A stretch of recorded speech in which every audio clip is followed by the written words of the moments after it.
मेरे पुण्य कर्म थे शायद जो मुझको ये दान मिला। मेरे पुण्य कर्म थे शायद जो मुझको ये दान मिला। कहने को कविता मिली मुझे, रहने को हिंदुस्तान मिला। एक बार आपकी तालियां मंच पर आ जाएं। मैं इस सम्मेलन का आरंभ विधिवत रूप से करता हूँ। बहुत सारी हमारे बीच में औपचारिकताएं पूरी हो चुकी हैं। आप भाई साहब इधर उधर मत घूमो, मुझे टेंशन हो जाती है। एक कवि सम्मेलन में एक बाबूजी डंडा लेके इधर से उधर मंच के घूमे जाए भाई साहब। मैंने उनसे हाथ जोड़ के कहा, मैंने कहा बाबूजी मेरे से कोई गलती हो गई, आप मेरे से किसी बात से नाराज हो, मुझे माफ कर दो। बोले ना बेटा ना, तेरी कोई गलती ना है, मैं तो उसे ढूंढ रहा हूँ जिसने तुझे बुलाया। तो इधर उधर मत घूमो, आप बैठ जाओ शांति से। मैं निवेदन आपसे ही करना चाहता हूँ। आप सबकी गौरवमयी उपस्थिति को प्रणाम करता हूँ। आज के हमारे डेरा प्रमुख राजमणि पाल जी को प्रणाम करता हूँ।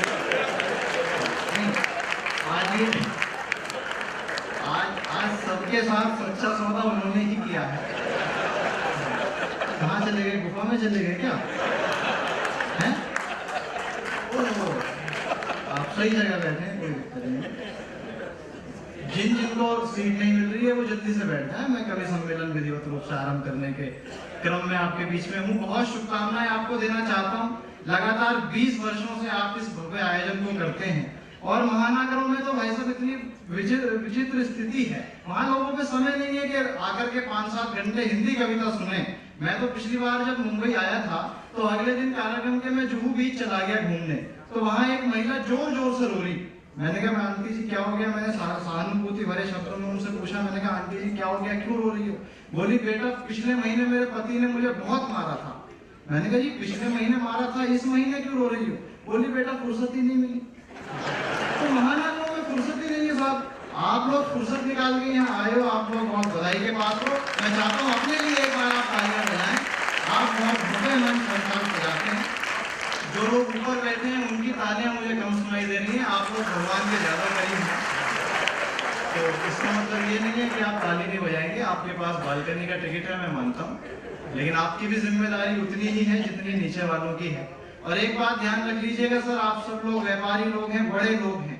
आप सब लोग जानते हैं ये जो मंच पे बैठे हैं ये जरूरी नहीं है बहुत बड़े लोग हों, बहुत ज्ञानी लोग हों। आप सब लोग जानते हैं व्यापारी वर्ग बैठा है, तराजू के 2 पलड़े होते हैं और भारी वाला जो होता है वो हमेशा नीचे होता है। आपकी जो गिनती होती है वो भारी में होती है, आपकी जिम्मेदारी बड़ी होती है। हम लोग ऊंचे पद पे हैं, इसका मतलब ये नहीं है कि हम लोग बहुत ज्ञानी हैं।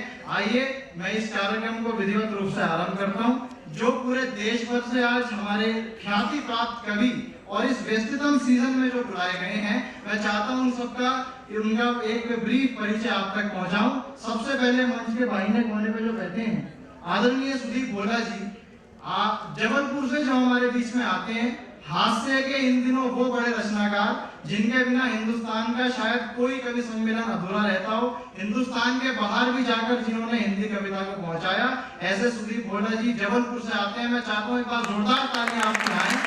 सुदीप भोला जी हमारे बीच में हैं। अंतरराष्ट्रीय इनको इतनी ख्याति प्राप्त हो गई सर, कई बार क्या गलत फहमियां हो जाती है। मैंने इनको 3 महीने पहले फोन, भैया कहाँ हो?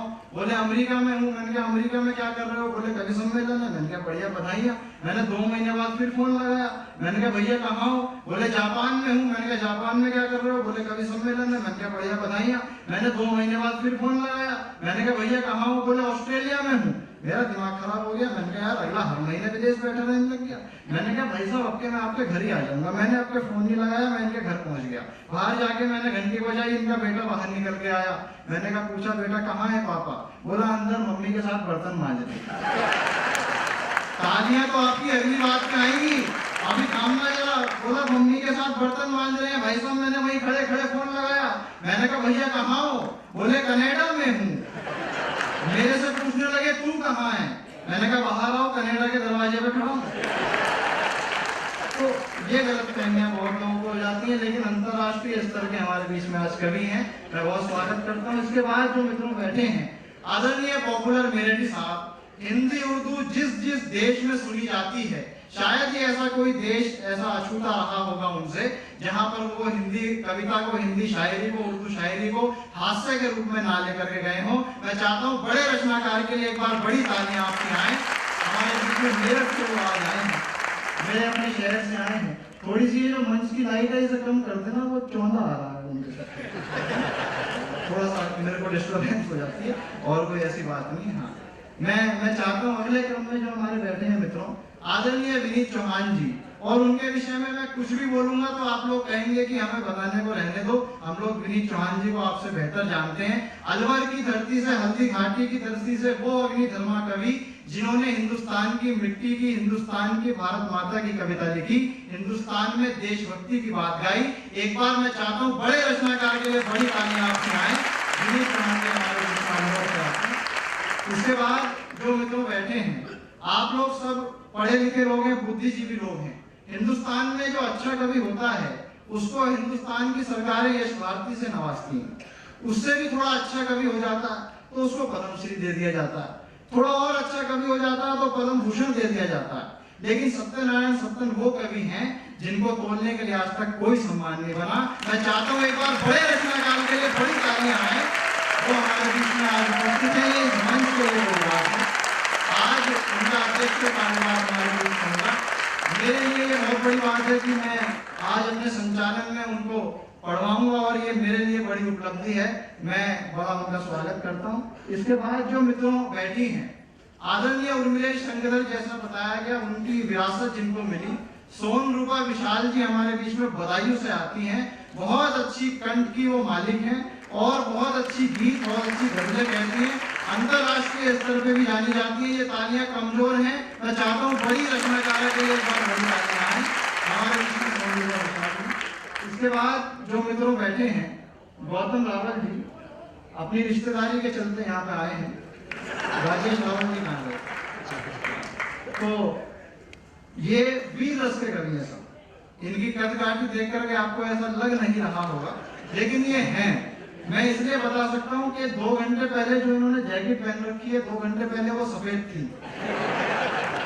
इनकी देशभक्ति के चलते वो लाल हो गई। मैं चाहता हूँ एक बार युवा रचनाकार के लिए आपको आए, आप बहुत अच्छा प्रोत्साहन में यहाँ से लेके जाएंगे, आप सबके आशीर्वाद के आकांक्षी हैं। इसके बाद जो मित्रों बैठी हैं, मैं इस भ्रम में था कि मैं इस मंच पे आज अकेला बीटेक का विद्यार्थी हूँ, लेकिन आज ही मुझे पता लगा, बहुत सारे मंचों पे हम लोग साथ रहे, लेकिन पता नहीं अभी तक ऐसा मुझे क्यों नहीं पता लगा, वो मेरे जैसे विद्यार्थियों को बीटेक के कॉलेज में पढ़ाती हैं। डॉक्टर रुचि चतुर्वेदी हमारे बीच में आगरा से आती है। मैं चाहता हूँ बड़ी रचनाकार के लिए आपकी बड़ी तालियां आए, वो हमारे बीच में बहुत ही सुंदर कंठ उनका है, बहुत मधुर गीत आप तक पहुंचाएंगी। इसके बाद जो मित्रों बैठे हैं, दिल्ली से हमारे बीच में विनोद पाल की उपस्थिति होती है। आप लोग, मैं चाहता हूं जिन्होंने आपको बाबा के बाद में आपने उनको देखा, हंसाने का मुखिया कौन में आपने उनको देखा, मैं चाहता हूं हास्य के इस युवा रचनाकार के लिए आशीर्वाद भरी तालियां आप सुनाएं। आज इस कवि सम्मेलन का नींव का पत्थर भी वो बनेंगे और आपने अच्छी नींव रख दी तो ये कवि सम्मेलन ऐतिहासिक हो जाएगा। मैं इस बात का आपको दावा करना चाहता हूँ। दिल्ली के लोग, वो दिल्ली से आए, दिल्ली के लोग बड़े होशियार होते हैं साहब। बाकी जगह मुख्यमंत्री बनाए जाते हैं समस्याओं को सुलझाने के लिए, दिल्ली वालों ने समस्या को मुख्यमंत्री बना रखा। तो दिल्ली के लोगों के लिए अब बजाओ, वो भूले बजाओ यार, ये कोई ऐसा काम आधे अधूरे मन से कुछ नहीं करना चाहिए, जो मन में आ रहा है वो करना चाहिए। एक बात मैं आपको बीच में बताते हुए चलता हूँ, बहुत सारे लोगों के मेरे पास फोन आए, आयोजन समिति के भी फोन आए, बोले जी 20 वर्षों में शायद ये पहली बार ऐसा हो रहा है कि इतनी युवा टीम हमारे बीच में है, और अगर बजट के हिसाब से भी देखें तो शायद 20 वर्षों की अब तक की सबसे सस्ती टीम है।